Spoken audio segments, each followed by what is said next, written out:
오늘 말씀은 모세의 지팡이, 하나님의 지팡이라는 제목으로 은혜 나누기를 원합니다. 어느 청년이 일을 마치고 집으로 들어가는데 강 건너편에 황금집으로 보이는 집을 보며 저 집에 사는 사람은 얼마나 행복할까 생각하고 그 집을 향해 걸어갔습니다. 그런데 점점 그 집에 다가갈수록 황금빛은 다 사라져버렸습니다. 그 집이 황금빛으로 빛났던 것은 저녁 해지는 석양의 노을이 유리 창문에 반사되어 황금집으로 보였던 것이었습니다.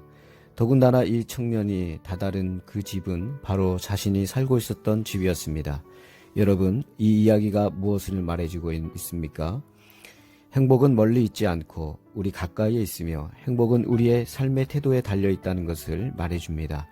사람들은 평범한 삶을 무시하거나 별로 대수롭지 않게 생각을 합니다. 무엇인가 특별한 일을 해야만 위대한 것이라고 흔히들 생각합니다. 그래서 우리는 무엇인가를 할 때 우리들의 주변의 평범한 장소를 떠나 무엇인가 특별한 장소를 일부러 찾아 나서기도 합니다. 그러나 우리의 평범한 삶 속에서도 주님의 역사가 일어날 수 있다는 사실을 믿음의 눈으로 바라보아야 합니다. 오늘 말씀의 내용을 보면 여호와께서 모세에게 애굽으로 가서 내 백성을 구원하라고 명령하십니다. 모세가 망설이고 자신 없어 할 때 하나님께서는 모세에게 용기와 확신을 주기 위해서 내 손에 가지고 있는 것이 무엇이냐 하고 물으셨습니다. 모세는 내 지팡이입니다 라고 대답합니다. 하나님께서는 모세의 지팡이를 던져보라고 하십니다. 모세가 자신의 지팡이를 땅에 던지니 뱀이 되었고 하나님께서 다시 뱀의 꼬리를 잡으라고 하니 그 뱀이 다시 지팡이가 되었습니다. 그리고 하나님께서는 이 지팡이를 가지고 가라고 했습니다. 이 지팡이는 하나님의 지팡이인데 모세는 하나님의 지팡이를 손에 잡고 민족의 구원을 위해 애굽으로 나아갔습니다.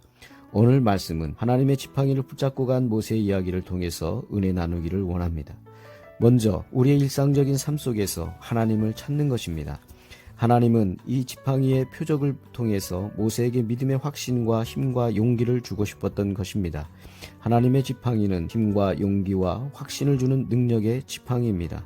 그러나 이 지팡이는 결코 특별한 지팡이가 아니라 모세의 평범한 지팡이이기도 합니다. 그러나 모세가 하나님의 전능하신 손에 붙잡혀 이 지팡이를 사용하였을 땐 능치 못함이 없는 능력의 지팡이가 되었습니다. 출애굽기 3장을 보면 모세도 미디안 광야에서 하나님을 만났습니다. 모세가 양을 치다 가시떨기 나무에 불이 붙었는데 그 가시떨기 나무가 타지 않는 광경을 발견하고 하도 신기하여 더 자세히 보려고 가까이 가는데 그 불꽃 가운데서 여호와의 음성을 듣게 됩니다. 모세야, 모세야, 가까이 오지 말라. 내가 선 곳은 거룩한 곳이니 내 발에서 신을 벗으라는 음성이었습니다. 이것은 모세가 하나님을 발견한 은혜 체험입니다. 그런데 모세가 하나님을 만난 장소는 사실 특별한 장소가 아닙니다. 모세가 양을 치며 날마다 거닐고 다니는 자신의 일상적인 삶의 장소였습니다. 가시떨기 나무는 그가 매일매일 보고 잘 아는 나무입니다. 그 평범한 장소에서 특별하신 하나님을 만나고 그분의 음성을 들은 것입니다. 이처럼 평범한 삶 속에 위대한 비밀이 있습니다. 일상적인 삶 속에 감추어진 부활을 캐내야 합니다. 나의 평범한 삶 속에서 하나님을 바라보고 그분의 역사하심을 찾는 것입니다.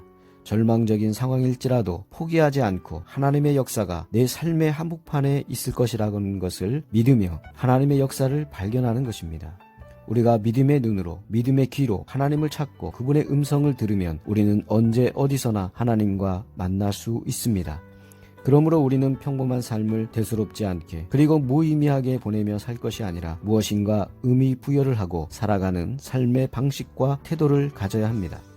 코로나19 속에서 일상적인 생활에 제약을 받으며 사는 것이 얼마나 힘든 일인가를 경험하면서 그동안 가졌던 일상적인 생활이 얼마나 큰 축복이고 소중한 것인지를 우리는 깨닫지 않습니까?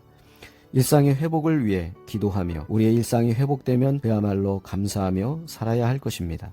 감사하는 자만이 자신의 평범한 삶을 멋지고 아름답게 가꾸어 살 수 있습니다. 신선하고 활기 있는 삶으로 변화시킬 수 있습니다. 원망하고 불평하는 삶 속에선 우리는 변화될 수 없습니다. 나에게 주어진 현재의 삶, 일상적인 삶을 사랑하고 감사합시다. 또한 긍정적인 삶의 자세를 갖고 살아야 합니다. 모세는 부정적인 사람이었습니다. 하나님께서 애굽으로 가서 내 백성을 구원하라고 했을 때 그는 여러 가지로 변명과 핑계를 댑니다. 나는 말을 못합니다. 나보다 말을 잘하는 사람이 얼마든지 많이 있습니다 하면서 모세는 되도록이면 가지 않으려고 애를 쓴 부정적인 사람이었습니다. 그런 그에게 하나님께서는 하나님의 지팡이를 잡으라고 합니다. 모세는 이 하나님의 지팡이를 붙잡고 민족을 해방시켰습니다. 모세의 지팡이를 붙잡으면 부정적인 사람이 됩니다. 나약하고 연약한 존재가 됩니다. 그러나 하나님의 지팡이를 붙잡으면 긍정적인 믿음의 사람이 됩니다. 우리도 우리의 인생 속에서 하나님의 지팡이를 붙잡고 나아가길 바랍니다. 사랑하는 성도 여러분, 이렇게 하나님의 지팡이를 붙잡고 긍정적인 믿음과 감사함을 가지고 우리의 일상적인 삶 속에 감추어진 하나님의 보화를 찾아 행복과 축복을 누리시기를 주님의 이름으로 축원합니다. 사랑합니다.